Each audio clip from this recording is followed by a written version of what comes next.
Irmãos, convido a igreja para estar abrindo a palavra de Deus no livro de Gênesis, o primeiro livro da Bíblia. Gênesis, capítulo 22.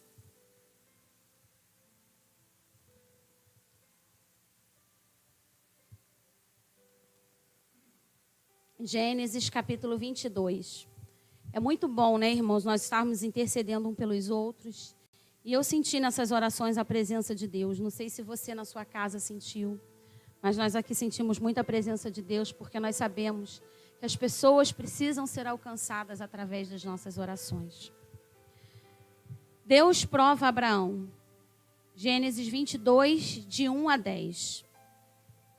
Depois dessas coisas, pôs Deus Abraão à prova e lhe disse: Abraão. Este lhe respondeu: eis-me aqui. Acrescentou Deus: toma teu filho, teu único filho, Isaque, a quem amas, e vai-te à terra de Moriá. Oferece-o ali em holocausto, e sobre um dos montes que eu te mostrarei. Levantou-se, pois, Abraão de madrugada, e tendo preparado o seu jumento, tomou consigo 2 dos seus servos, Isaque, seu filho, e rachou lenha para o holocausto, e foi para o lugar que Deus havia indicado. Ao terceiro dia, erguendo Abraão os olhos, viu o lugar de longe. Então disse a seus servos: esperai aqui com o jumento. Eu e o rapaz iremos até lá. E havendo adorado, voltaremos para junto de vós. Tomou Abraão a lenha do holocausto e a colocou sobre Isaque, seu filho. Ele, porém, levava nas mãos o fogo e o cutelo. Assim caminhavam ambos juntos. Quando Isaque disse a Abraão, seu pai: meu pai, respondeu Abraão: eis-me aqui, meu filho. Perguntou-lhe Isaque: eis o fogo e a lenha, mas onde está o cordeiro para o holocausto? Respondeu Abraão: Deus proverá para si, meu filho, o cordeiro para o holocausto. Seguiam ambos juntos. Chegaram ao lugar que Deus havia designado. Ali edificou Abraão um altar e sobre ele dispôs a lenha, amarrou Isaque, seu filho, e o deitou no altar, em cima da lenha. Estendendo a mão, tomou o cutelo para imolar o filho. Mas do céu lhe bradou o anjo do Senhor: Abraão, Abraão, e ele respondeu: eis-me aqui. Então lhe disse: não estenda a mão sobre o rapaz, nada lhe faça, pois agora sei que temes a Deus, porquanto não me negaste o filho, o teu único filho. Tendo Abraão erguido os olhos, viu atrás de si um carneiro preso por chifres entre os arbustos. Tomou Abraão o carneiro, ofereceu em holocausto em lugar de seu filho. E pôs Abraão por nome aquele lugar: o Senhor proverá. Daí se dizer-se até o dia de hoje, no nome, o monte do Senhor se proverá. Do Senhor se proverá. Amém. Família no altar. Meu Isaque, meu melhor. Acabou que eu li um pouquinho mais, né? Mas eu acho que vale a pena a gente sempre ler a palavra do Senhor. A palavra do Senhor por si só já fala aos nossos corações, né? Eu gostaria de estar refletindo sobre hoje alguns pontos. Primeiro ponto que eu quero lembrar para os irmãos, que altar é um lugar de sacrifício. É um lugar onde nós ofertamos a Deus. É o lugar onde a gente coloca o holocausto ali. E ali o holocausto, fosse ele um animal, ele era sacrificado ali, morto e depois queimado. Fosse aquele altar colocado ali ofertas de cereais, depois passava o fogo ali por aquelas ofertas de cereais, e aquilo que você apresentava no altar, ali ficava. Às vezes a gente, porque na igreja a gente, nós falamos todo o tempo assim: vamos ao altar do Senhor, vem ao altar do Senhor receber uma oração. Às vezes a gente desconecta um pouco do que é o altar no Antigo Testamento, do que era o lugar do sacrifício, do que era o lugar onde você fazia a entrega e você não mais pegava de volta. aquilo que você havia entregue. E Abraão, quando Deus faz esse desafio, aqui a própria palavra fala assim, Deus põe Abraão à prova. O Senhor fala com ele assim, Abraão, traz para mim, me entrega o teu único filho. O filho que tu amas, você coloca no meu altar, porque lá ele vai ficar. Abraão com certeza tinha esse sentimento, né? De que muitas coisas passaram com certeza na cabeça de Abraão e uma delas é, se realmente o Senhor recebeu o meu filho como sacrifício, ele vai ficar lá. Ele não retorna mais para mim. E uma das coisas engraçadas é que Abraão, ele é o pai da fé, mas Abraão na sua caminhada, ele por 2 vezes assim, nós vemos na Bíblia, 2 coisas que não foram boas que ele fez. Uma das coisas foi quando ele chega no Egito e Sara, sua mulher, né? Por ser muito formosa, ele fala assim, ó, vamos mentir, vamos falar que você é minha irmã. Realmente Sara era meia irmã dele, mas ela também era esposa. E ele não fala isso para Faraó. E aí, porque ele não fala, Faraó quase fica com Sara, né? Ele chegou ainda a ficar com ela, mas não chegou a dormir com ela. E sobrevém sobre Faraó pragas, e por isso ele liberta não só a Sara, esposa de Abraão, como também todo aquele povo, como também ele sai dali com riquezas e tudo mais. A segunda coisa é que Abraão, ele sabia da promessa de Deus, sabia que ele seria um pai de muitas nações, mas ele ali, até convencido pela sua própria esposa, ele toma Agar. Agar, sua serva, para ela conceber um filho, mas esse filho não era o filho da promessa. Esse filho não era aquilo que Deus tinha planejado. Esse filho não era daquele do qual seria a grande nação ao qual Deus tinha prometido quando ele saiu lá da terra de Ur. E aí, por conta disso, num momento lá de briga em família, porque famílias brigam, mas naquele momento ali de briga, o Senhor permitiu com que Agar fosse embora com Ismael. Então, nesse momento aqui, Abraão já tinha perdido Ismael, porque a palavra de Deus fala que Agar foi pelo deserto errante, ou seja, sem caminho, sem direção, e agora, o filho que havia restado, o filho da sua velhice, o filho da sua promessa, o Senhor fala assim, entrega para mim. Irmãos, eu fiquei pensando algumas coisas, e essas perguntas que eu vou fazer para você, eu já fiz para mim. E a primeira pergunta que eu fiz para mim é o seguinte, você está disposta a fazer algum tipo de sacrifício? Você está disposta a se sacrificar em alguma coisa pela sua família? E a primeira coisa que eu vejo aqui é que Abraão se sacrificou. Ele levantou de madrugada. Ele, além de levantar de madrugada, ele preparou o jumento, ele preparou os servos, ele chamou Isaac, ele rachou a lenha, ele se preparou.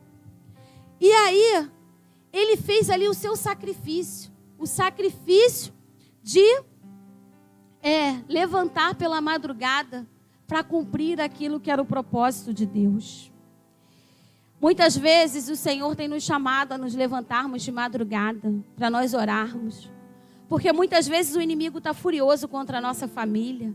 O inimigo está furioso contra a obra que nós temos feito. Irmãos, quer façamos a obra ou não, o inimigo sempre vai estar furioso. Porque o objetivo do inimigo é fazer com que nós venhamos a perder a nossa salvação, é fazer com que a nossa família não seja salva. Então, em todo tempo, o inimigo vai estar furioso.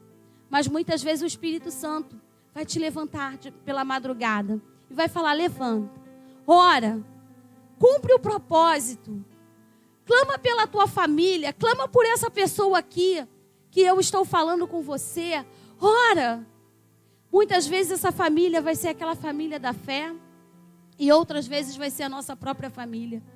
Quantas vezes, irmãos, eu doente e eu sem força e sem conseguir praticamente respirar, com essa região aqui toda sendo paralisada pela dermatomiosite. E vários momentos eu falava assim: Senhor, eu não consigo orar. Levanta irmãos para orar por mim. E eu já contei isso aqui.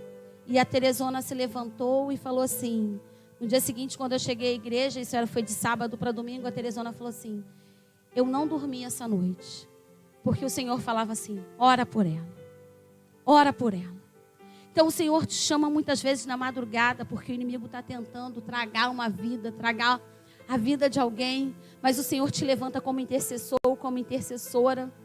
Eu também aqui falei que uma amiga minha, a Tereza, o filho dela estava sofrendo, tinha acabado de sofrer um acidente. E eu tinha acabado de mandar uma oração para ela, orando por ela, orando pela sua família. E ela falou assim: ai, obrigado, ele está bem. E aí eu mando para ela de volta. Mas o que aconteceu? Na realidade, é o Espírito Santo do Senhor nos acordando na madrugada para falar assim: ora, intercede. Quantas vezes eu falei para o Senhor: Senhor, eu não tenho nem forças para orar. Porque com certeza, irmãos, aqueles muitas vezes que estão lá com a Covid-19, que estão lá no hospital, não estão conseguindo nem respirar. Muitas vezes eles também não conseguem orar. Acho que de repente vem, como vinha na minha mente: Senhor, envia pessoas para orar por mim. Envia intercessores para orar por mim, porque eu não consigo orar. E por muitas vezes alguém me ligava e falava assim: Angélica, eu estou orando por você. Uma vez eu no ônibus, eu voltei chorando com muita dor. E naquele momento meu pastor me liga e falou assim: Angélica, eu estou orando por você. Em todos aqueles momentos eu via que era a resposta do Senhor. Era a resposta de um único pedido, de uma oração muito pequena que eu fazia ao Senhor. Eu falava: Senhor, eu não tenho forças para orar. Se você estiver vivendo um momento de depressão, se você estiver vivendo um momento de angústia, se você por um acaso não estiver conseguindo orar, eu vou falar para você: faça essa oração. Senhor, envie intercessores, porque eu não estou conseguindo orar. E com certeza o Senhor vai levantar alguém que vai te ajudar a caminhar, que vai te segurar pela mão e vai falar: vamos em frente. Nós estamos juntos. Você consegue. A segunda coisa, irmãos, é que você tem se preparado para colocar a sua família no altar? A palavra de Deus diz que Abraão caminhou 3 dias. Com certeza ele levou água, com certeza ele levou ali alimentos. E a palavra de Deus, irmãos, diz que ele rachou a lenha, que ele fez tudo aquilo que ele precisava fazer para cumprir aquele propósito. E muitas vezes, irmãos, a gente acha que o propósito de Deus nas nossas vidas vai se cumprir tão somente se nós ficarmos sentados. Mas Deus te chama a oração, orar e agir. Às vezes você está falando assim: Senhor, mas eu preciso de uma porta de emprego. E às vezes Deus está te dando a oportunidade de, nesse período da pandemia, você está assistindo algum vídeo na sua profissão, fazendo alguma coisa, para que você venha se especializar, você venha se tornar melhor naquilo que você já fazia, naquilo que Deus tem te chamado. E muitas vezes também, irmãos, nós precisamos estar com os olhos atentos, pedir discernimento a Deus e falar: Senhor, como a minha família deve estar no altar? O que eu preciso fazer? O que é a minha obrigação? O que é aquilo que é a minha parte na minha família? Aquilo que eu tenho que cumprir para que a minha família esteja no altar? E muitas vezes, irmãos, o Senhor vai falar assim: ó, levanta de madrugada, racha a lenha. Rachar a lenha não é fácil, irmãos, é duro, é difícil. O machado tem que estar afiado, você tem que impor força, você tem que ter uma técnica. Mas o Senhor nos chama a fazermos a nossa parte, para que o propósito dele se cumpra nas nossas vidas. Você tem se preparado para a sua família estar no altar? O terceiro questionamento é: será que aquilo que você tem colocado diante de Deus é pensado ou apenas por impulso? Quantas vezes, irmãos, fazemos votos com Deus por impulso? Mas a palavra de Deus fala assim: olha, não faça isso. Se votares, você vai lá e cumpre. Mas muitas vezes a gente está assim no meio de todo mundo, está no culto, está empolgado e fala assim: olha, Senhor, eu voto que eu vou fazer isso. Eu prometo que eu vou fazer, agir dessa forma. E no final, você não fez porque você fez apenas por impulso. Quando Abraão entrega o seu filho, ele não entrega o seu filho por impulso. Sabe por quê? Porque foi uma caminhada de 3 dias. Durante 3 dias ele ficava pensando ali, eu entrego ou não entrego, entrego ou não entrego, com toda a certeza. Como mãe. Uma mãe ia falar assim, meu Deus, será que isso é loucura da minha cabeça? Será que Deus está pedindo mesmo a minha filha, minha única filha, para colocar no altar? Para entregar, para nunca mais eu ver? Com toda certeza naquela caminhada ele foi se remoendo, pensando e tentando administrar os seus pensamentos e mantendo ali a fé, mantendo a certeza que o Senhor ia fazer todas as coisas, mantendo a certeza que o Senhor era fiel. E aí naqueles 3 dias, nós chegamos à conclusão de que ele não agiu por impulso. Por isso que ele é o pai da fé.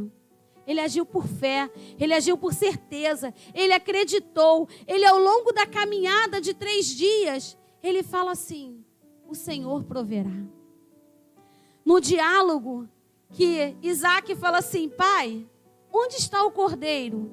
Abraão responde, Deus proverá. E a 4ª pergunta que eu fiz é o seguinte, e quando você é questionada sobre o seu propósito, qual tem sido a sua resposta? Quando alguém pergunta para você qual é o seu propósito, qual tem sido a sua resposta? Deus proverá. Irmãos, mas a pessoa fala assim, mas seu filho está nas drogas. E aí você está caminhando no propósito de Deus e você responde, mas eu sei, Deus proverá. Mas a sua filha está na prostituição. E aí você está caminhando no propósito de Deus e você responde, mas eu sei, Deus proverá. Mas você está desempregado em plena pandemia. Como você vai fazer para suprir as necessidades da sua família? E aí você responde, você está caminhando no propósito de Deus e você responde, mas eu sei, Deus proverá. Sabe por que Abraão responde, Deus proverá? Abraão responde, Deus proverá, porque ele está caminhando na direção e ele está caminhando no propósito de Deus. Se você estiver caminhando na direção, se você estiver caminhando no propósito de Deus, ainda que as circunstâncias estejam adversas, você pode falar assim, Deus proverá. Porque aquilo que era a minha parte fazer, cortar a lenha, levantar de madrugada, preparar o jumento, preparar os servos, eu fiz, mas o impossível, Deus proverá. Eu acredito no Deus proverá. Eu acredito no Deus que provê todas as coisas. As pessoas falam assim, mas você não vai aguentar. Eu vou aguentar. Deus proverá. Mas essa situação está muito difícil, está todo mundo em crise. Mas Deus proverá. Mas está o caos na saúde, está o caos na escola, está o caos na família. Mas Deus proverá. Para aqueles que estão no Senhor, para aqueles que estão no caminho, para aqueles que estão no propósito, Deus proverá. Deus é o Deus que provê todas as coisas. Eu não duvido disso. Eu não duvido que Deus coloca pessoas nas nossas vidas para nos ajudar. Teve uma vez que eu fui para o fórum lá da Pavuna. E eu precisava resolver uma situação, gente. E aquela situação não se resolvia. E aí eu falei assim, meu Deus, eu fui chorando daqui até o fórum. Porque eu estava muito angustiada, eu tinha prazo para resolver aquela situação. E aquela situação nem em sonho poderia se resolver. Aí eu resolvi descer no Monte de Irajá. Aí desci, orei, busquei a Deus. E depois fui lá para o fórum, porque o fórum só abria às 11 horas. Quando eu cheguei lá no fórum, sem luz. Falei, meu Deus, agora mesmo que... Se aquilo que para mim, né, já era impossível acontecer com luz, sem luz, não vai acontecer, né? Mas Deus proverá. E aí eu cheguei, expliquei para aquele serventuário tudo aquilo, a gente quase em luz de velas, né? Lá naquele cartório. E ele falou assim, doutora, faz o seguinte, vai na rua, tira essas xerox aqui que eu vou fazer para você. Falei, meu Deus, eu não estou acreditando, ele vai fazer agora isso para mim. Falei, Jesus, Tu és o Deus que provê todas as coisas. Tu és o Deus da minha aflição. Tu és o Deus que responde a minha oração. Irmãos, por diversas vezes Deus respondeu a minha oração. Existem coisas que a gente acha assim, eu não vou suportar mais. Eu não vou aguentar mais. Essa situação vai me sucumbir. Essa situação vai me matar. Mas aí Deus fala assim, eu vou prover. Eu posso todas as coisas. Confia. Caminha. Mas no caminho, caminha na direção que eu te mandei. Abraão, ele não foi para a direção contrária, ele não fez como Jonas. Mas ele foi lá para o Monte Moriá. Com o coração apertado. Com o coração de um pai que não queria entregar. Com o coração de um pai que ama. Porque a palavra de Deus fala isso. O seu único filho a quem tu amas. Mas isso é representação do próprio Jesus. Jesus, Deus não permitiu que Abraão entregasse seu filho. Ele providenciou o cordeiro. Mas só que toda representação no Antigo Testamento, ela revela algo no Novo Testamento. Deus, ele não poupou seu filho. O filho é que ele tanto ama. Jesus falou assim, se possível, passai de mim esse cálice. Todavia não seja como eu quero, mas como tu queres, Senhor. Mas Deus falou assim, você é o cordeiro. Você é o cordeiro. Você é a salvação. Você é a resposta. Você é a direção. Você é a cura. Você é a restauração. Você é a provisão. Você é o alimento. Glória a Deus. Irmãos, você tem colocado a sua família no altar? Você tem realmente entregue? Eu vou entregar essa situação aqui nas mãos do Senhor. Não vou mais agir com as minhas próprias forças. Aquilo que o Senhor está me mandando fazer, eu vou fazer. Eu vou ser uma esposa amorosa. Eu vou ser uma mãe amorosa. Eu vou ser uma mãe que aconselha, que direciona. Eu vou ser um filho que ama. Eu vou ser um filho que faço a minha parte. Mas aquilo que está além, eu vou entregar nas mãos do Senhor, porque eu sei que o Senhor proverá. Irmãos, a minha sogra, eu não cheguei a conhecer. Mas as pessoas dizem que ela era uma mulher de muita oração. Eu tenho uma cunhada que ela é deficiente e diz que aquelas doenças, né, lá na roça, que quando a criança sobrevivia, ela tinha sequelas, né? Então disse que a minha cunhada, entre a vida e a morte, minha sogra ajoelha ali do lado da minha cunhada e fala, Senhor, eu entrego a minha filha em tuas mãos. Seja feita a tua vontade. A minha cunhada, ela não ouve, não fala, tem deficiência um pouco, não tem a visão lateral, tem um pouco de deficiência na mão, mas é uma pessoa que super desenvolvida, né, por todos os problemas de saúde que ela tem, essas questões da deficiência. Mas ela colocou ali a minha cunhada nas mãos de Deus. E aí disse que um vizinho, a minha cunhada tão amada pelos pais, pelos irmãos, né, muito paparicada por conta das deficiências todas, disse que teve um vizinho que maltratou a minha cunhada. Disse que ele expulsou a minha cunhada, disse que ele fez coisas horríveis, né? E aí a família toda revoltada com aquela situação, a família toda querendo, né, briga, enfim, os irmãos, né, os outros filhos. Aí disse que aquele homem adoeceu. Minha sogra foi lá orar por ele. E a família toda, a senhora não vai não, não vai. A senhora viu o que ele fez com a Soninha? É um absurdo, enfim. Minha sogra, eu vou orar e vou pedir a Deus cura para ele. E minha sogra foi lá e orou. E aquilo serviu de testemunho para a família toda. Os filhos, homens, todos se desviaram dos caminhos do Senhor. E depois foram voltando um a um. Porque é o testemunho, é a vida de oração, é a vida no altar, é você entregar, né, nas mãos de Deus, é você colocar a sua família no altar e falar, Senhor, é tua. Até aqui eu posso fazer, daqui para frente eu não posso fazer, mas eu entrego o meu cordeiro. Irmãos, Abraão fez o ato de entrega, ele amarra Isaac no altar. E no momento que ele ia concluir o sacrifício, o anjo do Senhor chama Abraão e impede. E aí quando Abraão olha para o lado, já está providenciado o cordeiro. Eu quero te dizer que quando você está numa situação muito difícil, olha para o lado. O Cordeiro já foi providenciado. Jesus Cristo, nosso Senhor e Salvador, já morreu na cruz para nos salvar.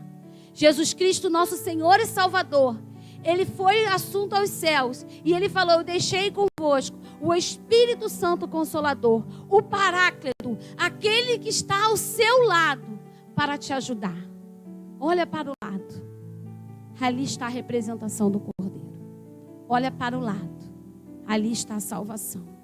Olha para o lado. Ali está aquele que vai morrer pelo seu Isaac.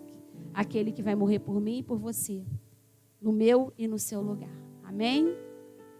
Palavra do Senhor. Graças a Deus.